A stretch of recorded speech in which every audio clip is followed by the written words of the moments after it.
What we do know is that Chelsea works very hard to get him to London.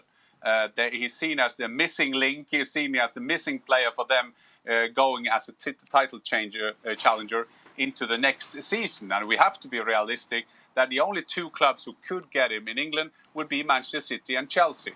If Haaland leaving Dortmund, they want to go to a place where they can win titles. And then we just have to see, where can they win titles? Sancho got a gentleman's agreement with Zorc that he can leave this summer if deadline is met, which is supposedly 23rd of July when they go in training camp.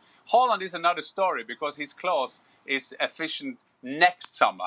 But still, if money comes in, Dortmund has played for 1 year. They played like everybody else without fans, and there is 81 of them, 81,000 every game in Dortmund. So they lost some money too. So it's going to be an interesting summer. Jules, can you see that Erling Haaland going to Chelsea? I think I can see it.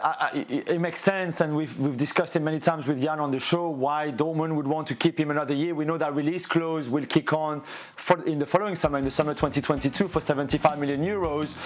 And you keep him for a year because he can win you the title next season, almost on his own. And in that team with a new manager, they can win the title if you keep him. However, if Chelsea or Manchester City or someone else put 150 million euros on the table, so double the release clause that will kick in a year, then if you don't want, you have to think about it. You have to think about it because it's such an enormous amount of money that you can then reinvest and buy another striker or two or three even, and then still be hopeful that you can go and trouble Bayern Munich to try to win the title. It won't be the same, of course, but you will have to think about it. So it'll be very interesting, like Jan said, what Zorc and the club, Watzke and people there are going to do if that offer really comes on the table. Jules, do you think the trend is shifting away from Spain then? And should Real Madrid and Barcelona fans be concerned?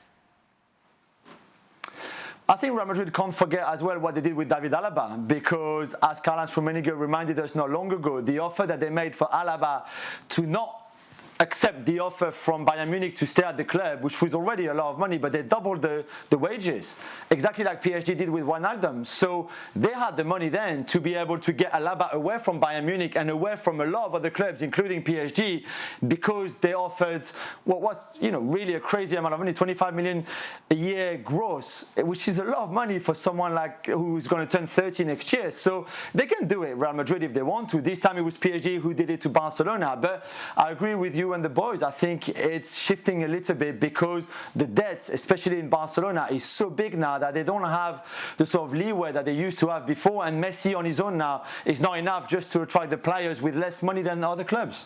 And isn't that part of the reason as to why Real Madrid and Barcelona are struggling?